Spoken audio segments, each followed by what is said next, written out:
পাকা আমের রহস্য। ১। গরমের দুপুরে প্ল্যাটফর্মে অপেক্ষা। সময়টা ছিল তীব্র গরমের দুপুর। অমলবাবু ৫০, শান্তিনিকেতনের এক স্কুল শিক্ষক, ছুটিতে শ্বশুর বাড়ি থেকে বর্ধমানের বাড়িতে ফিরছেন।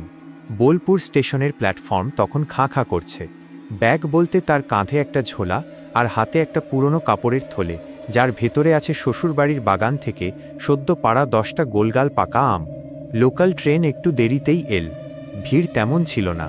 অমলবাবু একটা জানলার ধার ঘেঁষে সিট দখল করে আম ভর্তি থলেটা সযত্নে সিটের নিচে রাখলেন। আমগুলো খুব যত্নের, একটু ধাক্কা লাগলেই পিণ্ডি হয়ে যাবে। ২। আমের প্রতি আকর্ষণ এবং এক অদ্ভুত সহযাত্রী।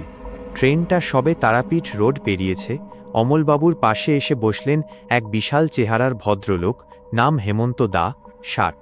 ভদ্রলোকের চোখে মোটা চশমা আর মুখভর্তি সাদা দাড়ি, তবে তার দৃষ্টি ছিল অমলবাবুর সিটের নিচে রাখা থলেটার দিকে।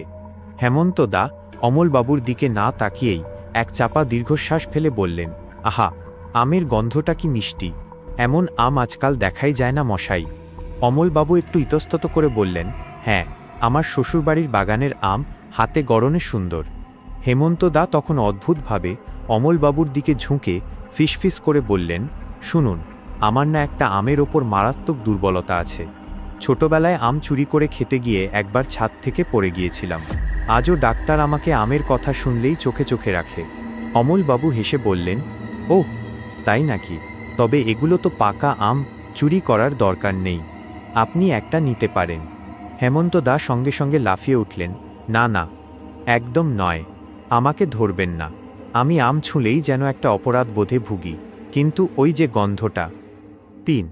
রহস্যময় আমের পতন। হেমন্ত দা এর পরে একটা খবরের কাগজ বের করে মুখ ঢেকে বসলেন, কিন্তু অমলবাবু লক্ষ্য করলেন কাগজ ভেদ করেও যেন তার চোখ দুটো নিচে রাখা আমের থলের দিকেই রয়েছে। হঠাৎ ট্রেনটা একটা ঝাঁকুনি দিল। অমলবাবু দেখলেন থলের মুখ থেকে একটা পাকা আম গড়িয়ে সিটের তলা দিয়ে সোজা হেমন্ত দার পায়ের কাছে গিয়ে পড়ল। অমলবাবু আমটা কুড়োতে যাওয়ার আগেই হেমন্ত দা চোখ বন্ধ করে অত্যন্ত নাটকীয় ভঙ্গিতে চিৎকার করে উঠলেন, ওহ, সর্বনাশ!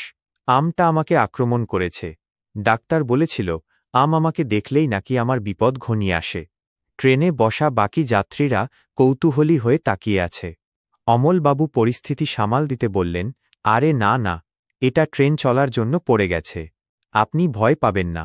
কিন্তু হেমন্ত দা তখন কাঁপতে কাঁপতে হাতজোড় করে বলছেন, না বাবা, তুমি আমার কাছে থেকো না, দূর হও, দূর হয়ে যাও। তিনি এমন ভাব দেখাচ্ছেন যেন আমটা একটা সাক্ষাৎ বিপদ, যা তাকে কামড়ে দিতে পারে। ৪। বর্ধমান স্টেশনে নাটকীয়তা। অমলবাবু বুঝলেন ভদ্রলোক হয়তো একটু খামখেয়ালি।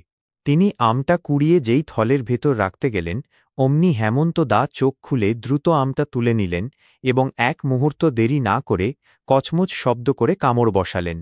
অমলবাবু অবাক হয়ে বললেন, এ কি?